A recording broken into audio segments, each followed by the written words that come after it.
Hi everyone, आज ये 21 नवंबर 2025 के करंट अफेयर स्टैटिक जी के क्वेश्चन को डिस्कस करते हैं। So let's get started without any further delay. प्रश्न संख्या 1 से स्टार्ट करते हैं। चंद्रमा पर आयरन ऑक्साइड क्रिस्टल की खोज हुई है, इससे संबंधित है। चंद्रमा पर पहली बार छोटे आयरन ऑक्साइड क्रिस्टल किसने खोजा है? चीन ने खोजा है। और चीन का जो मिशन था, चैंग-E6 मिशन के तहत चीन ने चंद्रमा पर पहली बार छोटे आयरन ऑक्साइड के क्रिस्टल को खोजा है। यह क्रिस्टल हेमेटाइट मैग्नेटाइट के रूप में मिले। हेमेटाइट का फॉर्मूला F2O3 होता है, मैग्नेटाइट का फॉर्मूला F3O4 होता है।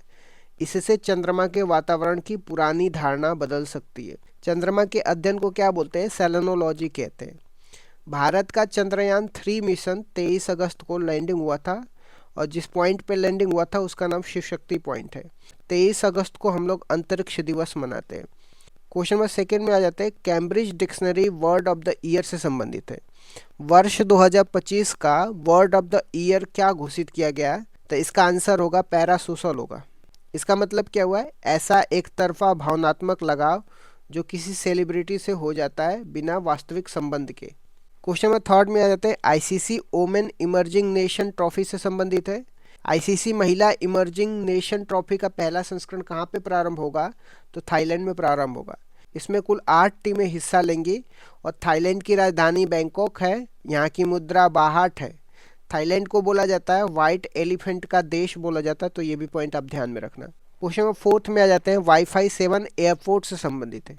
दुनिया का पहला वाईफाई 7 एयरपोर्ट कौन सा बना है? तो ओमान एयरपोर्ट बना है। इसमें साझेदारी की बात करते हैं। साझेदारी हुआई के साथ हुआ है। ओमान की राजधानी कहाँ पे है? मस्कट है। वाईफाई का फुल फॉर्म क्या है? वायरलेस फिडिलिटी है। ओमान में एक दुक्कन पोर्ट भी है जिसको भारत के द्वारा बनाया गया है, तो ये भी पॉइंट आपको ध्यान में रखना है। क्वेश्चन नंबर फिफ्थ में आ जाते हैं। AMR 2.0 इनिशिएटिव से संबंधित है।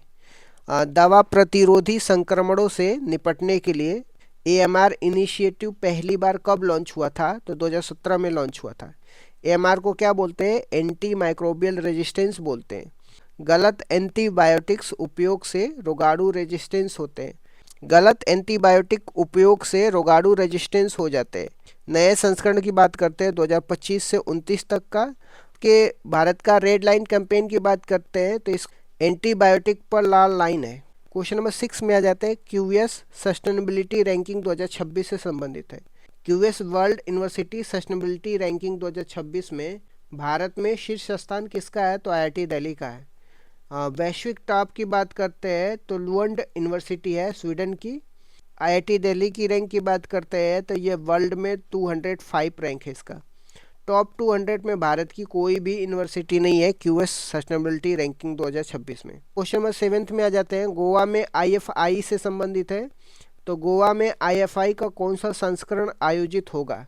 तो यह 56वां संस्करण आयोजित होगा। IFFI की आरंभ की बात करते हैं। इसको 1952 में आरंभ किया जाता है, और इसकी फोकस कंट्री जापान है और पार्टनर कंट्री स्पेन है। स्पॉटलाइट की बात करते हैं, ऑस्ट्रेलिया है। ओपनिंग फिल्म की बात करते हैं, द ब्लू ट्रेल ब्राजील की है। क्वेश्चन नंबर 8 में आ जाते हैं। बिहार के मुख्यमंत्री से संबंधित है। JDU प्रमुख नीतीश कुमार कौन सी बार मुख्यमंत्री पद की शपथ लेंगे? तो ये 10वीं बार लेंगे। शपथ स्थल की बात करते हैं, गांधी मैदान पटना। बिहार की विधानसभा की सीटों की बात करते हैं, 243 है, और मतदान 67.13% है, जो कि अब तक का हाईएस्ट है। क्वेश्चन नंबर 9 में आ जाते हैं। कोलंबो सुरक्षा सम्मेलन से संबंधित है। कोलंबो सुरक्षा सम्मेलन की 7वीं NSA बैठक कहाँ पे होगी? नई दिल्ली में होगी। गेस्ट कंट्री की बात करते हैं, मलेशिया है, और इसके उद्देश्य की बात करते हैं, आतंकवाद और समुद्री सुरक्षा है। भारत के NSA कौन है? नेशनल सिक्योरिटी एडवाइजर कौन है? अजीत डोभाल है। क्वेश्चन नंबर 10 में आते हैं। रानी लक्ष्मीबाई की जयंती से संबंधित है। रानी लक्ष्मीबाई का संबंध किस राज्य से है? उत्तर प्रदेश के झांसी से है। इनके जन्म की बात करते हैं तो 19 नवंबर 1829 को हुआ था। इनका वास्तविक नाम मणिकर्णिका था। डॉक्ट्रिन ऑफ लैप्स के तहत झांसी को कब्जा किया जाता है, और इसको लाने वाले कौन थे? लॉर्ड डलहौजी थे। झांसी के विलय की बात करते हैं, 1853 में हुआ था। 1857 के क्रांति के प्रमुख नेतृत्व कौन थी? रानी लक्ष्मीबाई थी झांसी से, ये भी आपको ध्यान में रखना है। आ जाते हैं 11 पॉइंट पे। अंकिता रैना से संबंधित है। अंकिता रैना ने ITF महिला का युगल खिताब किस देश में जीता है? तो पुर्तगाल में जीता है। आ जाते हैं क्वेश्चन नंबर 12 में, ई वोटिंग प्रणाली से संबंधित है। मोबाइल ई वोटिंग अपनाने वाला पहला राज्य कौन सा है? बिहार है। क्वेश्चन नंबर 13 में आ जाते हैं, ईरान से भारतीयों को निकालने के लिए कौन सा ऑपरेशन चलाया गया था? ऑपरेशन सिंधु चलाया गया था। क्वेश्चन नंबर 14 में आ जाते हैं, अमेरिका ने ईरानी परमाणु स्थलों पर किस ऑपरेशन से हमला किया है? तो ऑपरेशन मिडनाइट हैमर से हमला किया है। क्वेश्चन नंबर 15 में आ जाते हैं, सस्टेनेबल डेवलपमेंट गोल में भारत के स्थान से संबंधित है। तो सस्टेनेबल डेवलपमेंट गोल में भारत की कौन सी स्थान है? तो 99वीं है। संविधान हत्या दिवस कब मनाया जाता है? 25 जून को मनाया जाता है। यह तीसरी आपातकाल की तिथि है।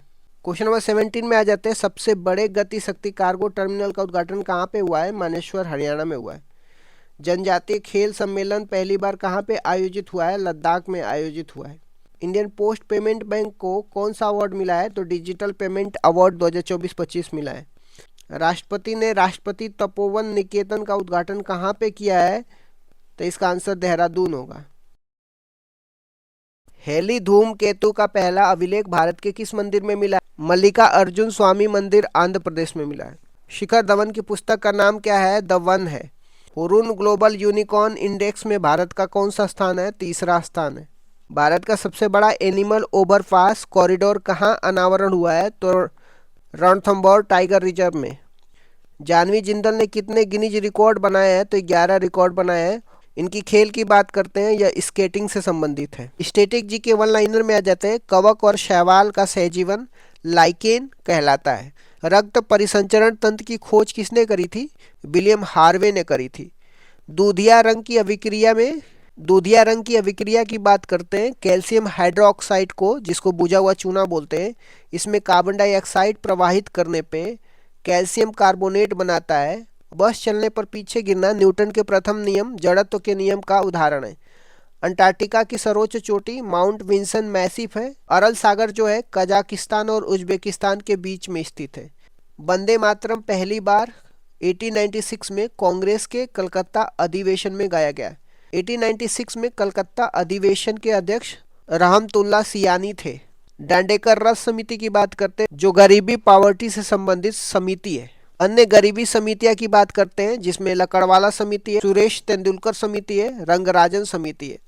राजाओं के प्रिवी पर्स की समाप्ति कब हुआ था? 26वां संविधान संशोधन 1971 द्वारा की गई थी। यूपीएससी की स्थापना कब होती है? ली कमीशन की सिफारिश पे होती है। यूपीएससी वर्ष 2025 में 100 वर्ष पूरा कर रहा है। संविधान में नीति निर्देशक तत्व 36 से 51 तक है। निःशुल्क कानूनी सहायता का अनुच्छेद कौन सा है? Article 39A। इसको 42वां संविधान संशोधन करके 1976 में जोड़ा गया है। क्योटो प्रोटोकॉल कब होता है? कॉप 3 में होता है, 1997 में जापान में होता है। पेरिस समझौता से संबंधित कॉन्फ्रेंस ऑफ पार्टी कौन सी है? तो कॉन्फ्रेंस ऑफ पार्टी 21 है, जो 2015 में फ्रांस में हुआ था। भारत में आयोजित कॉन्फ्रेंस ऑफ पार्टी कौन सी है? तो कॉन्फ्रेंस ऑफ पार्टी 8 है, जो 2002 में नई दिल्ली में हुआ था। गरीबी उन्मूलन का सतत विकास लक्ष्य कौन सा है? तो सस्टेनेबल डेवलपमेंट गोल 1 है। महिला सशक्तिकरण का सतत विकास लक्ष्य कौन सा है? तो SDG 5 है। भारत का पहला $100 अरब मार्केट कैप करने वाला बैंक कौन सा है? SBI है। SBI का लोगो कांकरिया झील अहमदाबाद से प्रेरित है।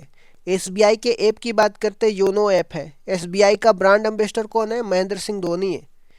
डीएनए की खोज किसने करी थी? 1953 में जेम्स वॉटसन और फ्रांसिस क्रिक ने करी थी। डीएनए के नाइट्रोजनी बेस में एडेनिन, ग्वानिनिन, साइटोसिन और थाइमिन होता है।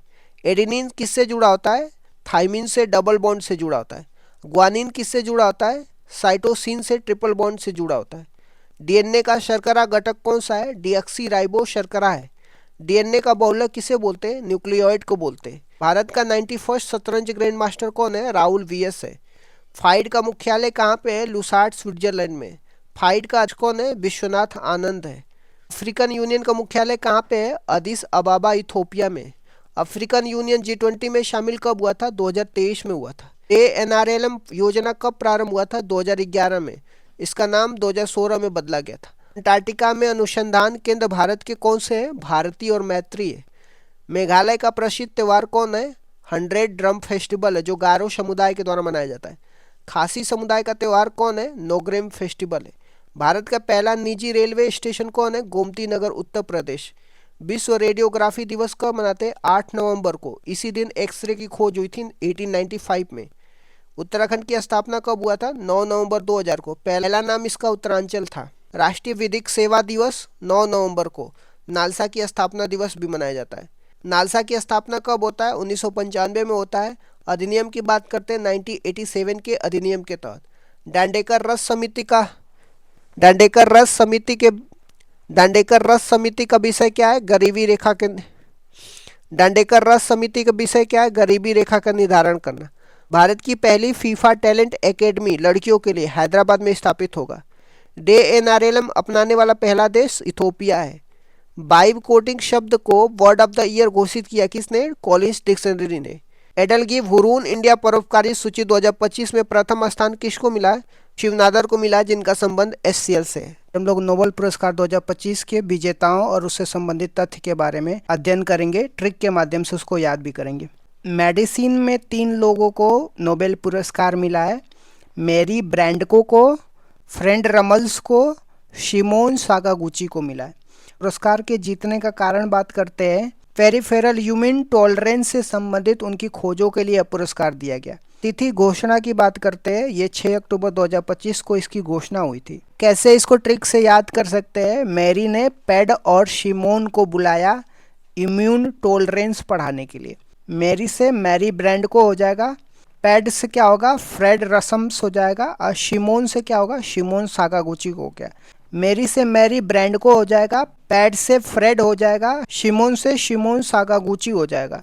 किसके लिए? इम्यून टॉलरेंट बढ़ाने के लिए। भौतिकी फिजिक्स में नोबेल पुरस्कार 2025 की बात करते हैं। जॉन क्लार्क यूके से संबंधित है। माइकल एच देवरॉट फ्रांस से संबंधित है। जॉन मार्टिनस यूएस से संबंधित है। पुरस्कार का कारण जान लेते हैं। माइक्रोस्कोपिक क्वांटम मैकेनिकल टनलिंग और इलेक्ट्रिक सर्किट में ऊर्जा क्वांटिनाइजेशन की खोज के लिए इनको मिला है। इसे क्वांटम वर्ल्ड से संबंधित खोज के रूप में भी याद कर सकते हैं। घोषणा की तिथि की बात करते हैं। 7 अक्टूबर 2025 को इसकी घोषणा हुई थी। इसको ट्रिक से कैसे याद कर सकते हैं? 2 जॉन मिल करके देव का क्वांटम वर्ल्ड लिया। 2 जॉन से क्या होगा? जॉन क्लर्क और जॉन मार्टिनस हो जाएगा। मिलकर से क्या होगा? माइकल एच देवरोथ हो जाएगा। क्वांटम वर्ल्ड से क्या हो जाएगा? इन्होंने क्वांटम मैकेनिकल टनलिंग और इलेक्ट्रिक सर्किट में ऊर्जा क्वांटिनाइजेशन की खोज करी थी। आ जाते हैं केमिस्ट्री में नोबेल पुरस्कार विजेता की बात करते हैं। सुषमु किटागवा जापान के रहने वाले हैं। रिचर्ड रॉफसन ऑस्ट्रेलिया के रहने वाले हैं। उमार यागी USA के रहने वाले। पुरस्कार का कारण देख लेते हैं। मेंटल ऑर्गेनिक फ्रेमवर्क के विकास के लिए पुरस्कार दिया गया। तिथि की घोषणा की बात करते हैं। 8 अक्टूबर 2025 को यह तिथि घोषणा हुई है। ट्रिक से कैसे याद करते हैं? सुसु ने रॉब किया उमार को उसके मेंटल की वजह से। सुसु से क्या होगा? सुषमु होगा। रॉब से क्या हो गया? रिचर्ड रॉबसन हो जाएगा। उमार से क्या होगा? उमार यागी होगा। उन्होंने किस चीज पर रिसर्च करी है? उन्होंने मेंटल ऑर्गेनिक फ्रेमवर्क पर रिसर्च करी है।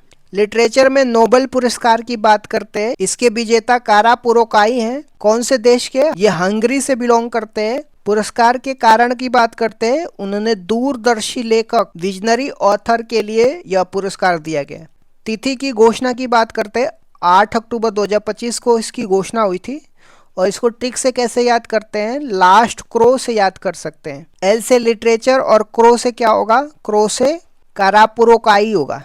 शांति में नोबेल पुरस्कार की विजेता की बात करते हैं। मारिया कॉर्निया को मिला है।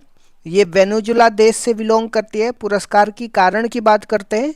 वेनेजुला के लोगों के लोकतांत्रिक अधिकारों को बढ़ावा देने के लिए उनके महत्वपूर्ण संघर्ष और डिक्टेटरशिप से डेमोक्रेसी में ट्रांजिशन के लिए उनके संघर्ष के लिए पुरस्कार दिया गया।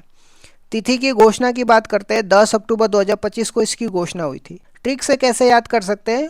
मारिया को कोरोना हो गया वेनेजुला में, जिसके बाद वे शांति में चली गई।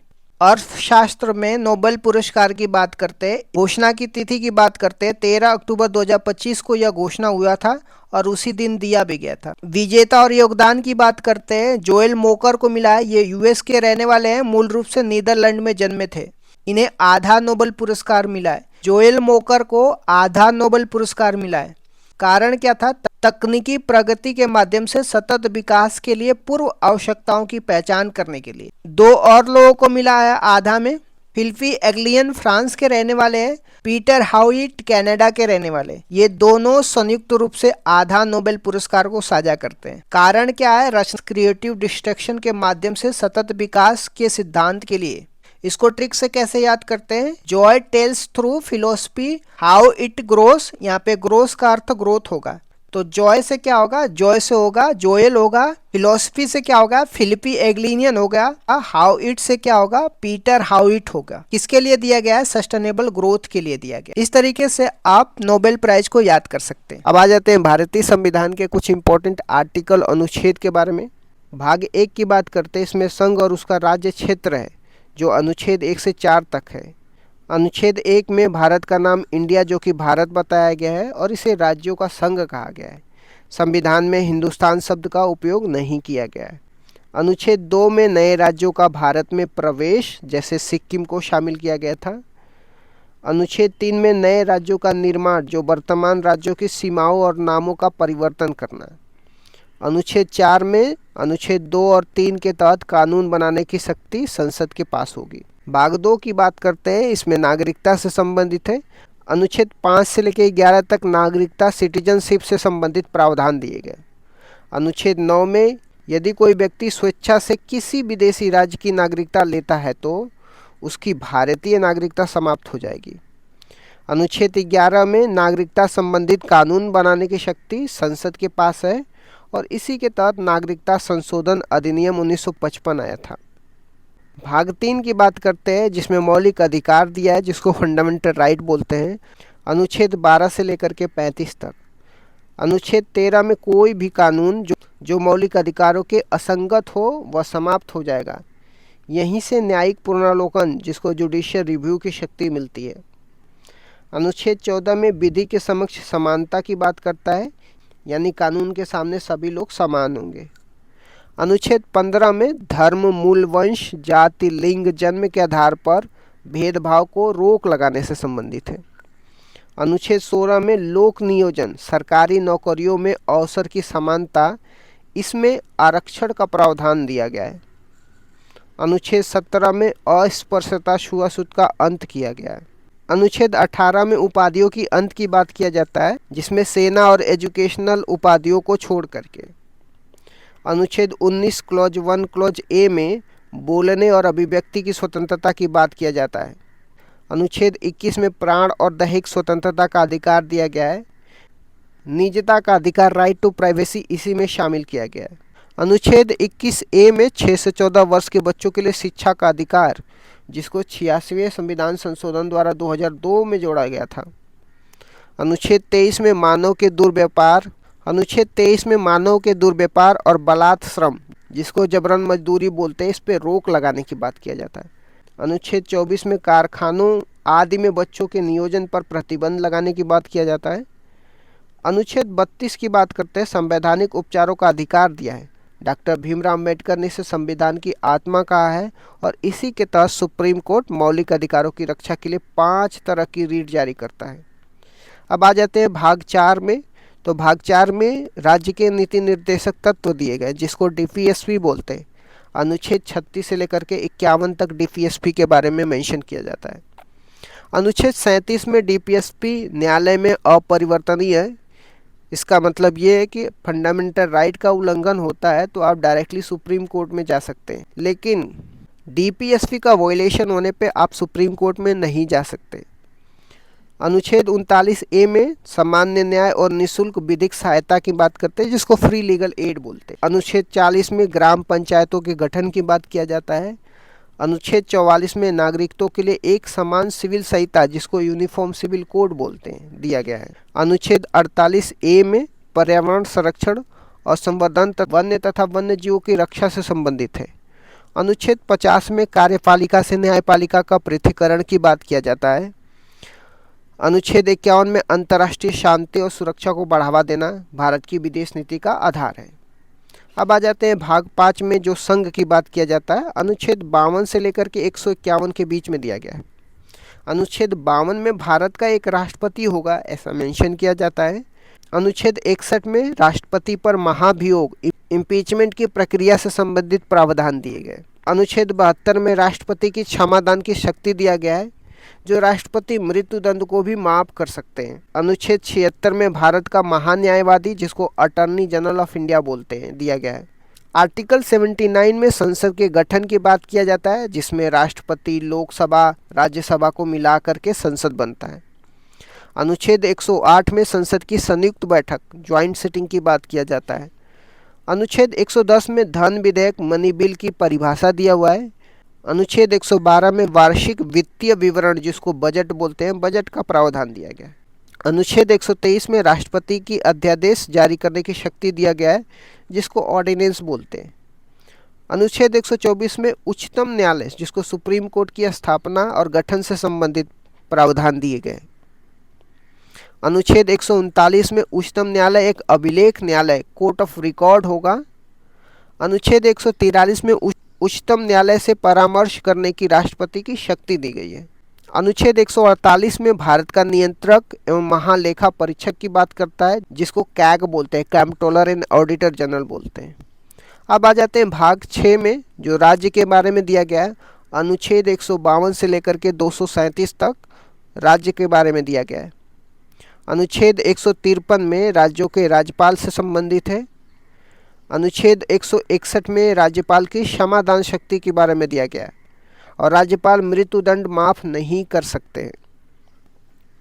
अनुच्छेद 165 में राज्य का महाअधिवक्ता की बात करते हैं, जिसको एडवोकेट जनरल बोलते हैं।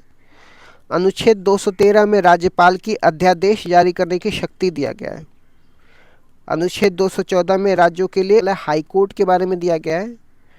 अनुच्छेद 226 में उच्च न्यायालय की रिट जारी करने की शक्ति दिया गया है। अब आ जाते हैं कुछ और महत्वपूर्ण अनुच्छेद के बारे में। भाग 9 में पंचायत से संबंधित दिया गया है, जो आर्टिकल 243 से लेकर 243 ओ तक दिया गया है। अनुच्छेद 243 ए में ग्राम सभा के बारे में बात करता है। अनुच्छेद 243 जी में पंचायतों की शक्तियों के बारे में बताया गया है और टोटल 29 फंक्शनल आइटम है। अनुच्छेद 243 के में राज्य निर्वाचन आयोग की बात करते हैं। पंचायतों के इलेक्शन के लिए राज्य निर्वाचन आयोग का गठन किया गया है, ऐसा अनुच्छेद 243 के में दिया गया है। अब आ जाते हैं भाग 11 की बात करते हैं। अनुच्छेद 245 से लेकर के 263 में दिया गया है। यह संघ और राज्य के बीच के संबंध को बताता है। अनुच्छेद 246 ए में जीएसटी की बात करता है, जिसको वस्तु एवं सेवा कर बोलते हैं। अनुच्छेद 262 में अंतर्राज्यीय नदी जल विवाद की बात करता है और अनुच्छेद 263 में अंतर्राज्यीय परिषद की बात करता है, जिसको इंटर स्टेट काउंसिल बोलते हैं। अब आ जाते हैं भाग 15 में, जो निर्वाचन संबंधित प्रावधान दिया गया है। आर्टिकल 324 से लेकर के 339 ए तक दिया गया है। आर्टिकल 324 में निर्वाचन आयोग, इलेक्शन कमीशन के बारे में मेंशन किया गया है। आर्टिकल 326 में वयस्क मताधिकार, एडल्ट सफरेज के आधार पर चुनाव की प्रावधान दिया गया है। अब आ जाते हैं भाग 17 के बारे में। अनुच्छेद 343 से लेकर के 351 के बीच में दिया गया है, जो राजभाषा की बात करता है। अनुच्छेद 343 में संघ की भाषा राजभाषा होगी और अनुच्छेद 351 में हिंदी भाषा के विकास के लिए निर्देशन दिए गए। अब आ जाते हैं भाग 18 में। अनुच्छेद 352 से 360 तक दिया गया है। इसमें आपातकाल उपबंध से संबंधित है, जिसको इमरजेंसी बोलते हैं। अनुच्छेद 352 में राष्ट्रीय आपातकाल की बात करता है और अनुच्छेद 356 में राज्यों में संवैधानिक तंत्र की विफलता, इसका मतलब राष्ट्रपति शासन से संबंधित है। अनुच्छेद 360 में वित्तीय आपातकाल से संबंधित है। अब आ जाते हैं भाग 20 में। अनुच्छेद 368, जो संविधान का संशोधन से संबंधित प्रावधान दिए गए। अनुच्छेद 368 में संसद की संविधान संशोधन की शक्ति के बारे में प्रावधान दिया गया। भारतीय संविधान में संशोधन का प्रावधान हम लोग दक्षिण अफ्रीका से लिए। अब आ जाते हैं भारत सरकार द्वारा चलाए गए कुछ प्रमुख ऑपरेशन की बात करते हैं। ऑपरेशन इंद्रावती हैती में चलाया गया था भारत सरकार के द्वारा। ऑपरेशन अजय इजराइल में चलाया गया था। ऑपरेशन देवी शक्ति अफगानिस्तान में चलाया गया था। ऑपरेशन ध्वस्त एनआईए द्वारा ड्रग तस्करी को रोकने के लिए चलाया गया था।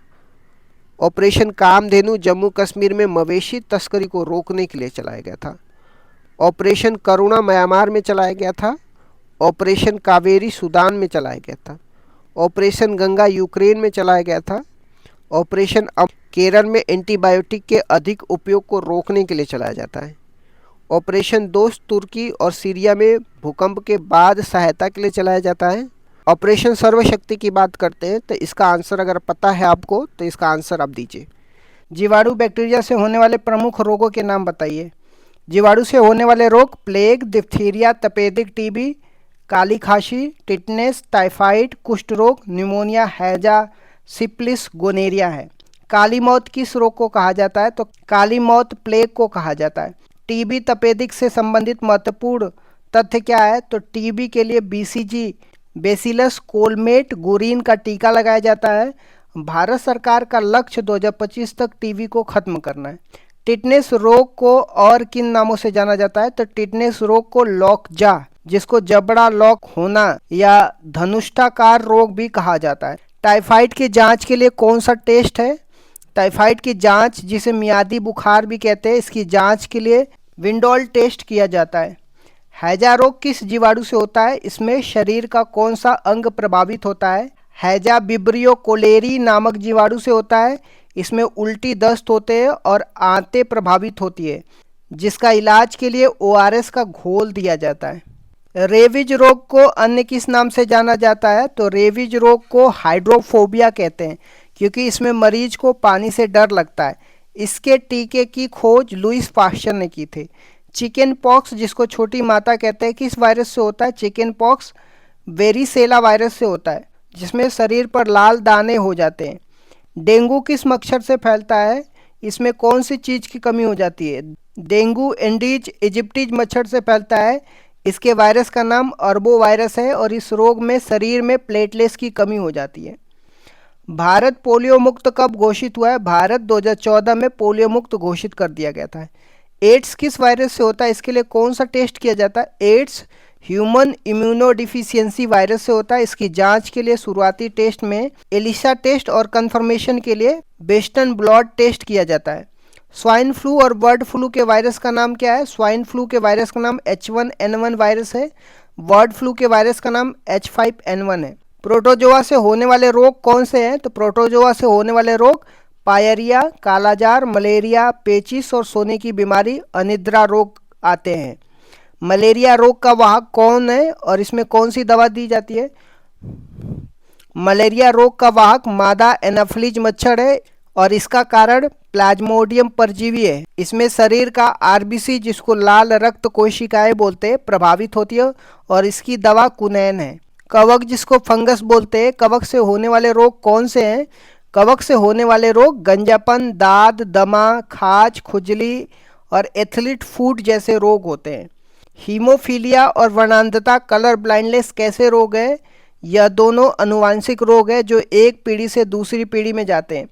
हीमोफीलिया को शाही रोग भी कहते हैं। इसमें रक्त का थक्का नहीं जमता है।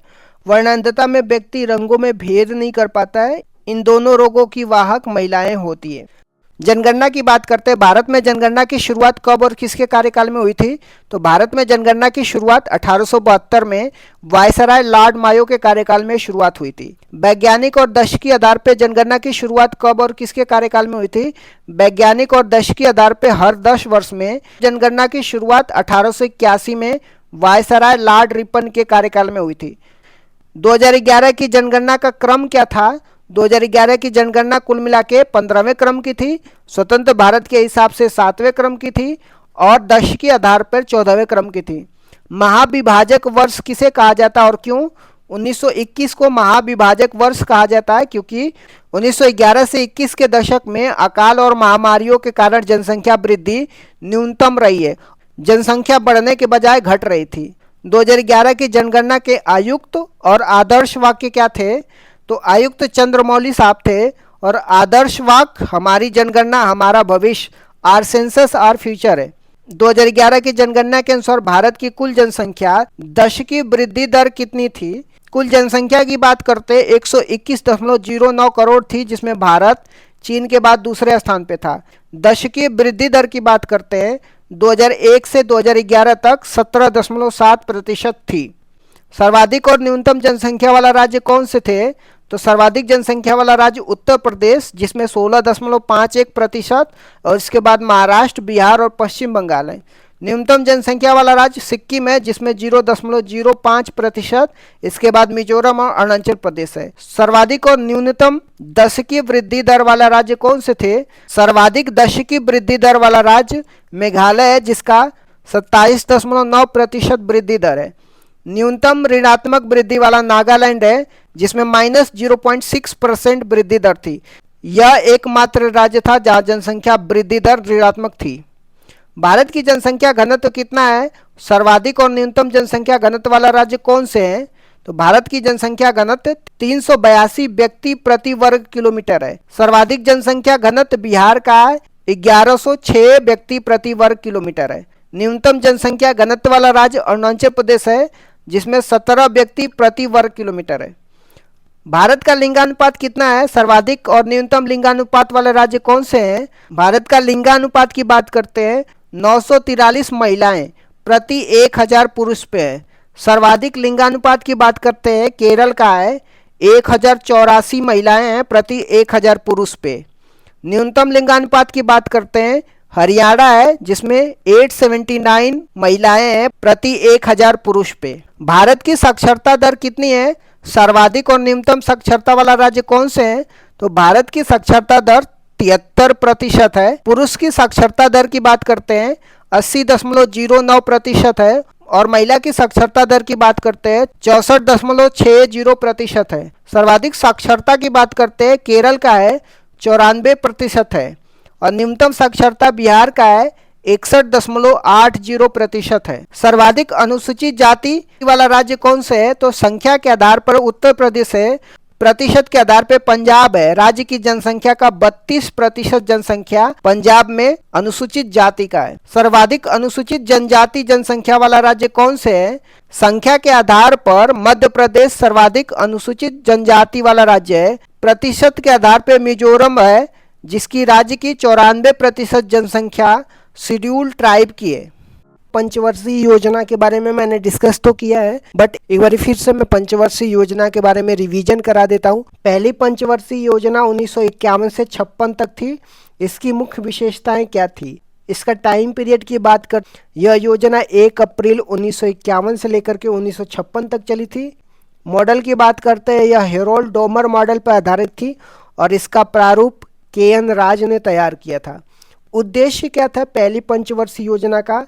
इसका मुख्य ध्यान कृषि एग्रीकल्चर पर था। विकास की दर की बात करते हैं, जो लक्ष्य था 2.1% था लेकिन 3.6% की वृद्धि हासिल की गई थी जो लक्ष्य से अधिक थी। दूसरी पंचवर्षीय योजना 1956 से 1961 के प्रमुख बिंदु क्या थे? दूसरी पंचवर्षीय योजना की अवधि की बात करते हैं 1956 से 1961 तक रहता है। मॉडल की बात करते हैं, यह महालनोबिस मॉडल पर आधारित थी। इसका जो उद्देश्य था, इस योजना में भारी उद्योगों पर बल दिया गया जिसमें प्रमुख उपलब्धियां थी। इसी योजना के दौरान भिलाई छत्तीसगढ़, राउरकेला उड़ीसा, दुर्गापुर पश्चिम बंगाल में आयरन स्टील प्लांट स्थापित किए गए। विकास की दर की बात करते हैं, लक्ष्य 4.5% का था और प्राप्ति 4.27% थी। तीसरी पंचवर्षीय योजना 1961 से 66 तक क्यों असफल रही थी? 1961 से 66 तक तीसरी पंचवर्षीय योजना थी। यह मॉडल सुखमय चक्रवर्ती मॉडल पर आधारित थी। इसका उद्देश्य था कृषि और उद्योग दोनों पर बल देना। असफलता के कारण ये थे, यह योजना 1962 के दौरान भारत चीन युद्ध और 1965 के भारत पाकिस्तान युद्ध के कारण अपने लक्ष्य को प्राप्त नहीं कर सकी और असफल रही। अन्य घटना की बात करते हैं तीसरी पंचवर्षीय योजना में, इसी दौरान जय जवान जय किसान का नारा दिया गया था और 1965 में भारतीय खाद्य निगम, जिसको फूड कॉरपोरेशन ऑफ इंडिया की स्टेब्लिशमेंट की बात करते हैं, तो तीसरी पंचवर्षीय योजना में FCI का इस्टेब्लिशमेंट होता है। नेक्स्ट देख लेते हैं योजना अवकाश की। योजना अवकाश जिसको प्लान हॉलीडेज बोलते हैं, ये क्या था और यह कब हुआ था? तीसरी पंचवर्षीय योजना की असफलता के बाद 1966 से लेकर के 1969 तक 3 वर्षों के लिए कोई पंचवर्षीय योजना नहीं बनाई गई। इसे योजना अवकाश कहा जाता है। इसी दौरान एक एक वर्ष की योजना शुरू की गई थी। खाद्यान्न में आत्मनिर्भरता के लिए हरित क्रांति, जिसको ग्रीन रेवोल्यूशन की शुरुआत की गई थी। चौथी पंचवर्षीय योजना 1969 से 1974 की मुख्य बातें क्या थी? तो इसका टाइम पीरियड की बात करते हैं, 1969 से लेकर के 1974 तक थी। यह मॉडल अशोक रुद्र मॉडल पे आधारित थी और इसका प्रारूप DR गॉडगिल ने तैयार किया था। उद्देश्य की बात करते हैं, इसका लक्ष्य स्थिरता के साथ आर्थिक विकास करना, डेवलपमेंट विथ स्टेबिलिटी था। प्रमुख घटनाएं की बात करते हैं तो चौथी पंचवर्षीय योजना में 1969 में 14 बैंकों का राष्ट्रीयकरण किया गया था। ये पहली बात हो गई। इसके बाद 1971 में भारत पाकिस्तान का युद्ध हुआ और 1974 में पहला परमाणु परीक्षण ऑपरेशन स्माइलिंग बुद्धा पोखरण में किया गया था। पांचवी पंचवर्षीय योजना 1974 से 1978 क्यों अद्वितीय थी? यह भारत का एकमात्र ऐसी योजना है जो अपने निर्धारित समय 5 वर्ष से पहले केवल 4 वर्षों में ही समाप्त हो गई। 1974 से लेकर 1978 तक ही रही थी। यह DP दर मॉडल पर आधारित थी और इसका मुख्य लक्ष्य गरीबी उन्मूलन था। रोलिंग प्लान 1978 से 1980 तक क्या था? 1978 में सरकार बदलने के बाद मोरारजी देसाई की जनता पार्टी सरकार ने पंचवर्षीय योजना को समाप्त कर रोलिंग प्लान शुरू किया था। विश्व में इसके जनक डॉक्टर गुरनार मिर्डर थे। उनकी पुस्तक एशियन ड्रामा में इसका उल्लेख है और भारत में इसे लक्कड़वाला ने लागू किया था। छठवीं पंचवर्षीय योजना 1980 से 1985 के दौरान क्या महत्वपूर्ण घटनाएं हुई थी? यह मॉडल आगात निर्गत मॉडल पर आधारित था, जिसको इनपुट आउटपुट मॉडल बोला जाता है। इसका उद्देश्य रोजगार सृजन और गरीबी उन्मूलन था। प्रमुख घटनाएं की बात करते हैं तो छठवीं पंचवर्षीय योजना में नाबार्ड की एस्टेब्लिशमेंट किया जाता है 1982 में। 6 और बैंकों का राष्ट्रीयकरण किया जाता है 1980 में। ऑपरेशन ब्लू स्टार और ऑपरेशन मेघदूत 1984 में चलाया जाता है। ऑपरेशन मेघदूत सियाचिन पर कब्जा करने के लिए। सातवीं पंचवर्षीय योजना 1985 से लेकर के 1990 तक क्या नारा था? इस योजना का प्रसिद्ध नारा रोटी रोजी और उत्पादकता या भोजन काम और उत्पादकता था। इसी योजना के दौरान 1988 में सेबी की स्थापना होती है, जिसको security and exchange board of India बोलते हैं। LPG सुधार कब और क्यों अपनाए गए थे? 1990 से 92 के योजना अवकाश के दौरान 1991 में भारत में विदेशी मुद्रा भंडार का संकट उत्पन्न हो गया था। उस समय प्रधानमंत्री PV नरसिम्हा राव और वित्त मंत्री डॉक्टर मनमोहन सिंह थे। इस संकट से निपटने के लिए 1991 में नई आर्थिक नीति अपनाई गई थी, जिसे LPG सुधार कहा गया था। जो न्यू इकोनॉमी पॉलिसी अपनाई गई थी, जिसमें उदारीकरण, निजीकरण या वैश्वीकरण की बात की जाती है। आठवीं पंचवर्षीय योजना 1992 से 1997 का मुख्य फोकस क्या था? तो यह model John W Miller model पर आधारित थी। इसका मुख्य बल मानव संसाधन विकास था, जो 1990 में आए HDI मानव विकास सूचांक की अवधारणा से प्रेरित था। अन्य घटनाएं की बात करते हैं आठवीं पंचवर्षीय योजना में। इसी दौरान 73वां और 74वां संविधान संशोधन हुआ, जो पंचायती राज और नगर निगम के लिए है। इसी समय 1 जनवरी 1995 को WTO की स्थापना होती है, जिसको वर्ल्ड ट्रेड ऑर्गेनाइजेशन बोलते हैं। 9वीं और 10वीं पंचवर्षीय योजना का मुख्य बातें क्या थी? 9वीं पंचवर्षीय योजना 1997 से 2002 तक होता है। इसका लक्ष्य सामाजिक न्याय और क्षमता के साथ आर्थिक विकास था। प्रधानमंत्री ग्राम सड़क योजना 25 दिसंबर 2000 को और कारगिल युद्ध 1999 में इसी दौरान हुआ था। 10वीं पंचवर्षीय योजना 2002 से 2007 तक थी। यह भी आगात निर्गात मॉडल पर आधारित थी। नरेगा अधिनियम 2005 में आया और 2 फरवरी 2006 को लागू हुआ था। 11वीं पंचवर्षीय योजना 2007 से लेकर 2012 की विकास दर की क्या विशेषता थी? इसका लक्ष्य तीव्र और समावेशी विकास, जिसको रैपिड एंड इंक्लूसिव डेवलपमेंट था। इसमें 8% की विकास दर हासिल की गई थी, जो सभी पंचवर्षीय योजनाओं में अब तक की सबसे ज़्यादा थी। शिक्षा का अधिकार, राइट टू एजुकेशन एक्ट 2009 इसी दौरान आया था। 12वीं पंचवर्षीय योजना 2012 से 2017 का लक्ष्य क्या था? यह अंतिम पंचवर्षीय योजना था जो 2012 से 2017 तक चला था। इसका लक्ष्य तीव्र, सतत और अधिक समावेशी विकास, जिसको rapid sustainable and inclusive development था। इसमें कृषि के लिए 4% और प्रजनन दर को 2.1%, जिसको प्रतिस्थापन दर बोलते हैं, पर लाने का लक्ष्य रखा गया था। भारतीय संविधान के प्रमुख संशोधन और उसके प्रावधान के बारे में देखने वाले हैं। पहला संविधान संशोधन कब हुआ था? 1951 में हुआ था।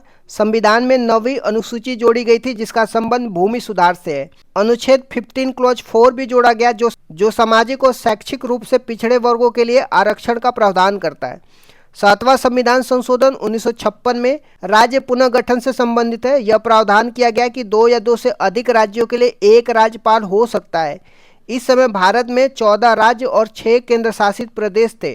फजल अली कमीशन का गठन 1953 में इसी उद्देश्य से हुआ था। 15वां संविधान संशोधन 1963 में हुआ था। हाई कोर्ट के न्यायाधीशों की सेवानिवृत्ति की आयु 60 से बढ़ाकर के 62 कर दिया गया था। 21वां संविधान संशोधन 1967 में हुआ था। इस संविधान संशोधन से संविधान की 8वीं अनुसूची में 15वीं भाषा के रूप में सिंधी भाषा को जोड़ा गया और मूल संविधान में 14 भाषाएं थी, अब जाकर के 22 भाषाएं हैं। 24वां संविधान संशोधन 1971 में हुआ था। इंदिरा गांधी के कार्यकाल में संसद को संविधान संशोधन की असीमित शक्तियां प्रदान की गई थी। हालांकि इसके बाद केशवानंद भारती केस 1973 में सुप्रीम कोर्ट ने स्पष्ट किया कि संसद की यह शक्ति असीमित नहीं है, बल्कि सीमित है और इस संविधान के मूल ढांचा को नहीं बदल सकती है। 26वां संविधान संशोधन 1971 की बात करते हैं। राजाओं को दिए जाने वाला प्रीवी पर्स को समाप्त कर दिया गया, जो देशी रियासतों के एकीकरण के बदले में दी जाने वाली एक बड़ी राशि थी।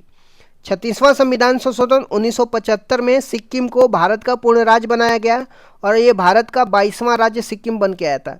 42वां संविधान संशोधन 1976 की बात करते हैं। इसे मिनी कॉन्स्टिट्यूशन या लघु संविधान कहा जाता है। 42वां संविधान में प्रस्तावना में संशोधन किया, जिसमें समाजवाद, पंथ निरपेक्ष, अखंडता शब्द जोड़े गए और प्रस्तावना में अब तक ये एकमात्र संशोधन है। 42वां संविधान संशोधन में फंडामेंटल ड्यूटी जोड़ी गई थी, जो भाग 4A में अनुच्छेद 51A को जोड़ा गया था, जिसमें मौलिक कर्तव्य शामिल थे। यह सरदार स्वर्ण सिंह समिति की सिफारिश पे फंडामेंटल ड्यूटी, जिसको मौलिक कर्तव्य बोलते हैं, इसको जोड़ा गया था। 42वां संविधान संशोधन में राज्य सूची से समवर्ती सूची में विषयों को हस्तांतरण किया गया, जिसमें 5 विषय वन, वन्य जीव, मापतोल, न्याय प्रशासन और शिक्षा को राज्य सूची से समवर्ती सूची में स्थानांतरित किया गया। नए अनुच्छेद आर्टिकल 39A जो निःशुल्क कानूनी सहायता की बात करता है। आर्टिकल 48A जो पर्यावरण संरक्षण की बात किया जाता है, ये भी 42वां संविधान संशोधन में जोड़ा जाता है। 44वां संविधान संशोधन 1978 की बात करते हैं।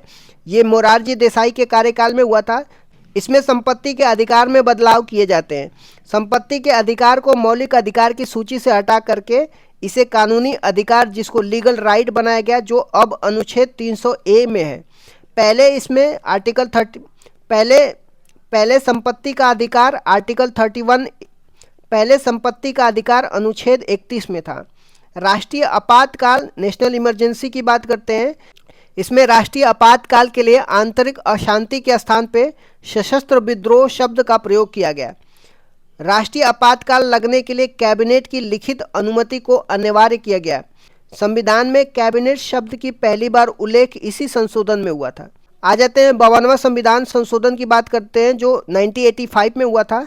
राजीव गांधी के कार्यकाल में दल बदल विरोधी कानून आया था, जिसको एंटी डिफेक्शन लॉ बोलते हैं। संविधान में 10वीं सूची जोड़ी गई, जिसका उद्देश्य दल बदल को रोकना था। आ जाते हैं 61वें संविधान संशोधन, जो 1989 में हुआ था। यह राजीव गांधी के कार्यकाल में मतदान की आयु 21 वर्ष से घटा करके 18 वर्ष कर दी गई थी। अब आ जाते हैं 73वां संविधान संशोधन 1992 में। पंचायती राज व्यवस्था या ग्रामीण स्थानीय स्वशासन से संबंधित है। संविधान के भाग 9 और 11वीं अनुसूची जोड़ी गई, जो पंचायती राज से संबंधित है। भाग 9 में अनुच्छेद 243 से लेकर के 243 ओ शामिल किया गया। 24 अप्रैल 1993 से इसको लागू किया गया। 74वां संविधान संशोधन 1992 की बात करते हैं। ये शहरी स्थानीय स्वशासन की बात करता है, जिसमें नगर पालिका नगर निकाय से संबंधित है। संविधान में भाग 9 ए और 12वीं अनुसूची जोड़ी गई। 12वीं अनुसूची में टोटल 18 विषय हैं। आ जाते हैं 86वें संविधान संशोधन 2002 की बात करते हैं। 6 से 14 वर्ष के बच्चों के लिए अनिवार्य और मुफ्त शिक्षा का प्रावधान किया गया। अनुच्छेद 21 ए जोड़ा गया, जिसके तहत शिक्षा का अधिकार एक मौलिक अधिकार बन गया। अनुच्छेद 51 ए क्लॉज के रूप में 11वां मौलिक कर्तव्य भी जोड़ा गया था। आ जाते हैं 89वां संविधान संशोधन 2003 की बात करते हैं। अनुच्छेद 338 ए को जोड़ा गया, जिसमें राष्ट्रीय अनुसूचित जनजाति आयोग, जिसको national commission for scheduled tribe का उल्लेख है। अनुच्छेद 338 में राष्ट्रीय अनुसूचित जाति का उल्लेख किया गया है। 91वां संविधान संशोधन 2003 की बात करते हैं। मंत्रिपरिषद के आकार को सीमित किया गया। इसके अनुसार कुल लोकसभा सदस्यों के 15% से अधिक मंत्री नहीं हो सकते। आ जाते हैं 92वां संविधान संशोधन 2003 की बात करते हैं। 8वीं अनुसूची में 4 भाषाएं जोड़ी जाती है, जो बोडो, डोंगरी, संथाली और मैथिली होती है। 97वां संविधान संशोधन 2011 में सहकारी समिति से संबंधित है। संविधान के भाग 9 बी अनुच्छेद 43 बी और अनुच्छेद 19 क्लॉज 1 क्लॉज सी में सहकारी समिति शब्द जोड़ा गया। 99वां संविधान संशोधन 2014 की बात करते हैं। यह एक ऐसा संविधान संशोधन था जिसमें सुप्रीम कोर्ट ने असंवैधानिक करार दिया था। यह राष्ट्रीय न्यायिक नियुक्ति, जिसको नेशनल जुडिशरी अपॉइंटमेंट कमीशन के निर्माण की बात करता है, जिसका उद्देश्य कॉलेजियम पद्धति को बदलना था। आ जाते हैं 100वां संविधान संशोधन 2015 की बात करते हैं। भारत और बांग्लादेश के बीच में 3 बीघा कॉरिडोर जमीन के आदान प्रदान से संबंधित है। 101वां संविधान संशोधन 2016 की बात करते हैं, जिसमें जीएसटी, जिसको गुड्स एंड सर्विस टैक्स बोलते हैं, इससे संबंधित है। यह 1 जुलाई 2017 को लागू हुआ।